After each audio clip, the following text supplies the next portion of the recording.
sheekooyinka murugada leh ee maanka bini'aadanka gilgilaya muddooyinkii ugu dambeeyay waa kuwo ku soo badanayay magaalada xudunta u ah dalkeena ee Muqdisho. dhacdooyinkaasi waxaa qayb ka ah midda hadda warbixinteena ay daaran tahay ee ah 5 jir ka sababsaday gacanta adeerka hooyadii ay u dhaxday.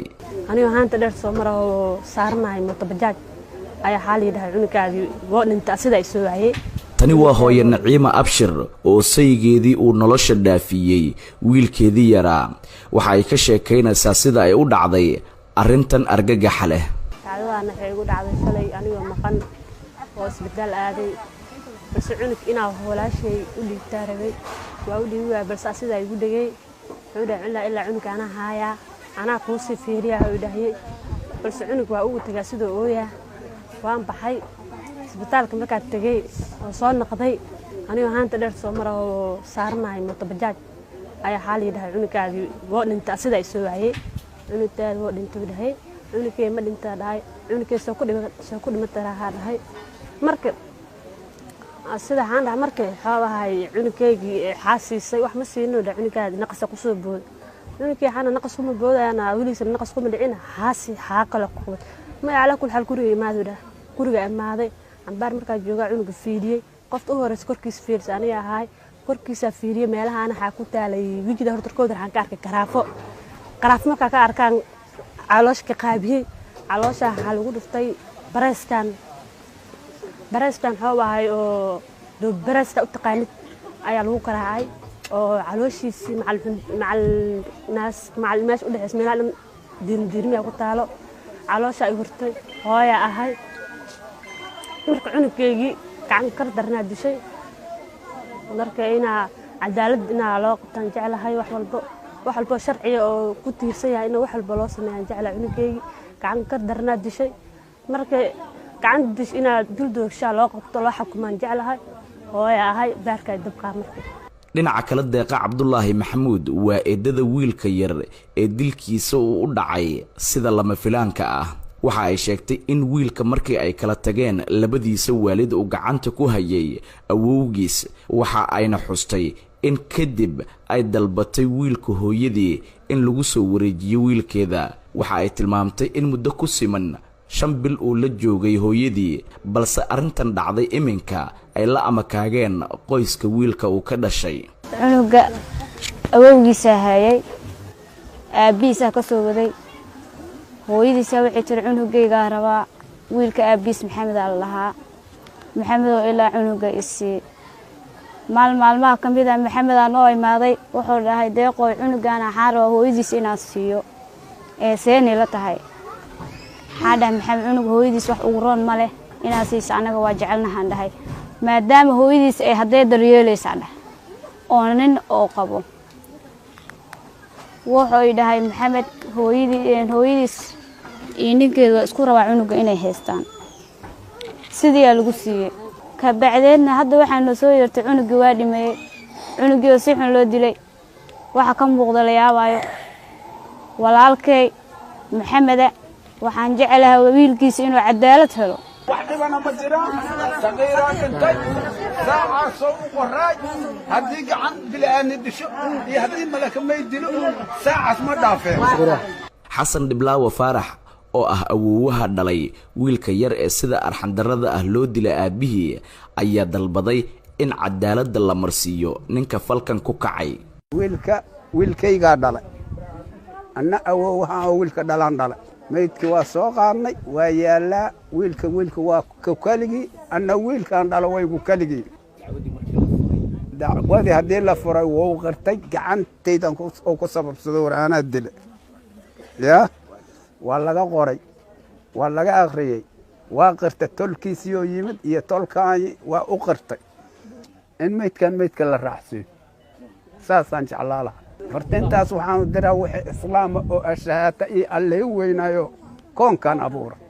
waa xanuun iyo murugo uusan jirin wax lagu cabiri karo marka ubixi dunida aad ka fiirsanaysa misna kale kugu ahaa lagu sheego in dunida laga masaafuriyo isla markaasina uu sababsaday gacan ka xaq daran. dadka halkan ku suganna dhammaantood waxay u soo bambaxeen in tiiraanyada iyo murugada ay la qaybsadaan qoyska wiilka yar uu ka geeriyooday waxayna dalbadeen in cadaaladda la hor keeno ninkii falkaa ku kacay. xasan kaafi xaaji maxamed, Shabeelle TV, halka dhacdadu ay ka dhacday Muqdisho. Premier Wallet waa application cusub oo uu ku keenay Premier Bank. faa'iidooyinka Premier Wallet waxaa ka mid ah waad iska diiwaangelin kartaa adigoo jooga goobtaada. dadkaan account-ka ku lahayn bangiga Premier waa ay iska diiwaangelin karaan Premier Wallet. dukaamada iyo ganacsiyada kala duwan ayaad wax uga iibsan kartaa. lacagaha waxbarashada, caafimaadka, korontada ayaad ku bixin kartaa. lacag ayaad u diri kartaa qof kale, laguguna soo diri karaa si fudud.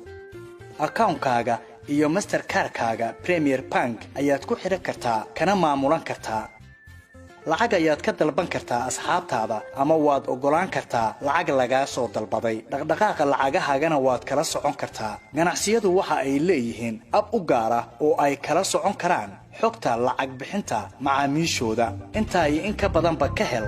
abka Premier Wallet oo kala soo deg hadda Play Store-ka ama App Store-ka. Premier Wallet.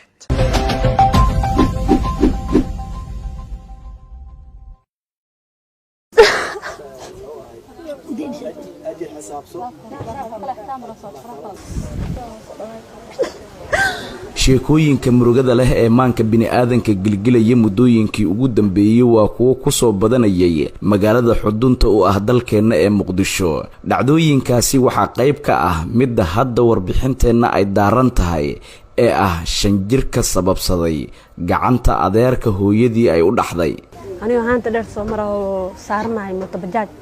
ayaa xaaliyada cunugaadii woo dhinta sida ay soo waayay. tani waa hooyo Naciima Abshir oo saygeedii uu nolosha dhaafiyay wiilkeedii yaraa. waxa ay ka sheekaynaysaa sida ay u dhacday arrintan argagax leh. dhacdadaana waxay ugu dhacday shalay anigoo maqan oo isbitaal aaday balse cunug inaa walaashay u dhiibtaa rabay waa u dhiibi waay balse sida ay ugu dhagay wuxuu dhahay ilaa cunug ana haaya anaa kuu sii fiiriyaa uu dhahay balse cunug waa ugu tagaa sidoo ooyaa waan baxay isbitaalka markaa tagay oo soo noqday aniga haanta dheer soo maro saarnahay motobajaaj ayaa xaaliyada cunugaadii woo dhinta sida ay soo waayay. cunugtaada woo dhinta dhahay cunugkee ma dhintaa dhahay cunugkee soo ku dhimatay dhahay marka sida aan dhahay markay xoogahay cunugkeygii xaasiisay wax ma siino dhahay cunugaadii naqas ku soo bood cunugkee xana naqas kuma boodayana wiliisa naqas kuma dhicin xaasi xaaqala ku qabad ma ala kul hal guriga imaado dhahay guriga imaaday ambaar markaa jooga cunuga fiidiyay qofta u horeys korkiisa fiirsay aniga ahay korkiisa fiidiyay meelaha ana xaq ku taalay wajida hortarkooda waxaan ka arkay qaraafo markaa ka arkaan caloosh ka qaabiyay caloosha waxa lagu dhuftay bareyskan xoobahay oo doo bareysta u taqaanid ayaa lagu garaacay oo calooshiisi macal meesha u dhaxays meelaha diirmiya ku taalo caloosha ay hurtay hooya ahay. marka cunugkeygii gacan kar darnaa dishay marka inaa cadaalad inaa loo qabtaan jeclahay wax walbo sharciya oo ku tiirsan yahay in wax walba loo sameeyaan jeclahay. cunugkeygii gacan kar darnaa dishay marka gacan dish inaa duldoogshaa loo qabto loo xukumaan jeclahay hooya ahay baarka dabqaa. marka